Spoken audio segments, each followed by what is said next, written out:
அனைவருக்கும் அன்பான தினமலர் ஆன்மீகம் நேயர்களுக்கு வணக்கம். அறத்தின் குரல் என்ற பகுதியில் இன்று மகா சுவாமிகள் பரமாச்சாரியார் வாழ்வில் நிகழ்ந்த ஒரு முக்கியமான சந்திப்பை பற்றி பார்க்க வரும்.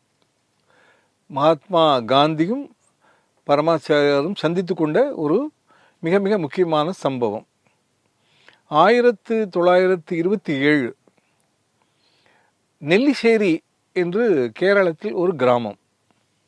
அந்த கிராமத்தில் மகா சுவாமிகள் முகாமிட்டிருந்தார். காந்தி அந்த இடத்திற்கு பாத யாத்திரையாக வந்து சேர்ந்தார். மகா சுவாமிகள் முகாமிட்டிருப்பதை அறிந்தபோது அவரை பார்க்க வேண்டும் என்ற எண்ணம் வந்தது அவருக்கு.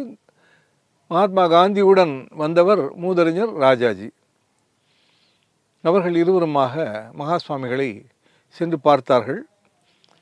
மகாத்மா காஞ்சி சுவாமிகளுடன் தனித்து பேச விரும்பினார். யாரும் தொல்லை தராமல் இருக்க வேண்டும் என்பதற்காக ராஜாஜி வெளியே நின்று கொண்டார். பரமாச்சாரியார் சம்ஸ்கிருதத்தில் உரையாடினார் என்றும் காந்தி இந்தியில் பேசினார் என்றும் இப்படியாக அந்த உரையாடல் நிகழ்ந்தது என்றும் சொல்லப்படுகிறது. ஆனால் அந்த உரையாடலின் போது எந்த விஷயத்தை அவர்கள் பேசினார்கள் என்பது பரம ரகசியம், யாருக்கும் தெரியாதது. அந்த சம்பவம், அந்த சந்திப்பு நிகழ்ந்த போது மனப்பூர்வமாக மகா சுவாமிகளிடம் காந்தி உரையாடி கொண்டிருந்ததால் நேரம் கடந்ததை அவர் உணரவில்லை. மகாத்மாவிடம் ஒரு வகையான உணவு பழக்கம் உண்டு. மாலை 6 மணிக்கு பிறகு அவர் எதையும் உட்கொள்ள மாட்டார். அவ்விதம் 6 மணிக்கு முன்பாகவே ஒரு நாளின் கடைசி உணவை முடித்து விடுவது ஆரோக்கியத்தை தரும் என்பது காந்தியுடைய நம்பிக்கை. மணி 6 ஆகி கொண்டிருந்தது. 6 மணி ஆகிவிட்டால் காந்தி எதையும் சாப்பிட மாட்டாரே என்று கவலைப்பட்ட ராஜாஜி சற்றே குரல் கொடுத்தார். மணி 6 போகிறது, நீங்கள் சாப்பிட வேண்டும் என்று நினைவுறுத்தினார். காந்தி சிரித்து கொண்டே, இன்று எனக்கு தேவையான உணவை நான் என் செவிகள் மூலமாகவே பெற்றுக்கொண்டேன். மகா சுவாமிகளுடைய உரை என்கிற அமுதத்தை நிறைய நிறைய நான் அறிந்துவிட்டேன். இன்று இது போதும் என்று சொல்லி மகா சுவாமிகளிடம் விடை பெற்று வெளியே வந்து ராஜாஜியுடன் தன் பயணத்தை தொடர்ந்தார். இன்று போலவே அன்றும் பத்திரிகைகள் பல வகையான கிசுகிசுக்களை எழுதி கொண்டிருந்தன. பரமாச்சாரியாரும் மகாத்மா காந்தியும் பேசி கொண்டிருந்த போது என்ன விஷயத்தை ஆலோசித்திருப்பார்கள் என்கிற ஊகம் பல பத்திரிகைகளில் வெளிவந்து கொண்டிருந்தது. அதில் ஒரு வகையான ஊகம், ஹரிஜன ஆலய பிரவேசத்தை காந்தி வலியுறுத்துகிறார். மகா சுவாமிகள் அது முக்கியம்தான், கட்டாயம் கீழ்நிலைப்பட்ட மக்கள் ஆலயத்தில் சென்று இறைவனை வழிபடுவது என்பது முக்கியமானது, கட்டாயம் அதை செய்ய வேண்டும். அதோடு அவர்களை ஆன்மீக ரீதியாக உயர்த்துவதற்கான முயற்சிகளையும் நாம் மேற்கொள்ள வேண்டும் என்று பரமாச்சாரியார் மகாத்மா காந்தியிடம் சொல்லியிருக்கலாம் என்று பல பத்திரிகைகள் ஊகங்களை வெளியிட்டன. இப்படியான சந்தர்ப்பத்தில் 1947 ஆகஸ்ட் 15 நமக்கு சுதந்திரம் கிடைத்தது. 1948 ஜனவரி 30 நாள் மகாத்மா காந்தி கோட்சேயால் சுட்டுக் கொல்லப்பட்டார். இது வரலாறு.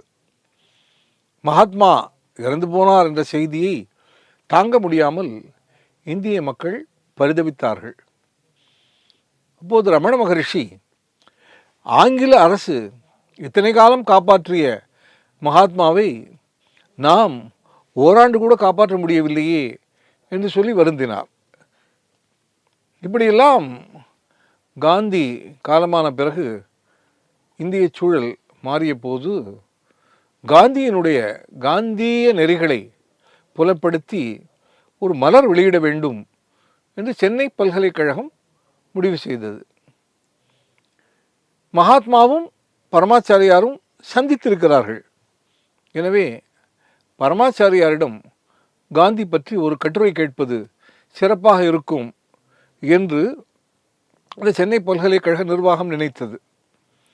ஆகையால் மகா சுவாமிகளுக்கு ஒரு கடிதம் அனுப்பப்பட்டது. காந்தியை சந்தித்தவர் நீங்கள், காந்தி காலமாகிவிட்டார், காலம் ஓடிக்கொண்டிருக்கிறது, காந்திய நெறிகளை வலிமைப்படுத்த வேண்டும் என்று காந்தியம் தொடர்பாக நாங்கள் ஒரு மலர் வெளியிடுகிறோம். காந்தியும் நீங்களும் நிகழ்த்திய சந்திப்பு, காந்திய தத்துவத்தினுடைய தாக்கம், இவை பற்றியெல்லாம் உள்ளடக்கத்தில் வைத்து நீங்கள் ஒரு கட்டுரை எழுதி தர வேண்டும் என்று அந்த கடிதம் கோரியிருந்தது. மகா சுவாமிகள் கடிதத்தை படித்தார். ஒரு கட்டுரையை சொல்ல அந்த கட்டுரை எழுதப்பட்டது. அந்த கட்டுரை மலரில் வந்தது. காந்தியும் மகாத்மாவும் சந்தித்த போது என்ன பேசினார் என்கிற முழுமையான விஷயம் வெளிவரவில்லை என்றாலும் அதில் பேசப்பட்ட ஒரு விஷயம் அந்த கட்டுரையில் வெளிப்பட்டது. மகா சுவாமிகள் எழுதியிருந்தார், விடைபெற்று செல்லும்போது காந்தி என்னிடம் ஒரு விண்ணப்பம் வைத்தார், ஒரு வேண்டுகோள் வைத்தார்.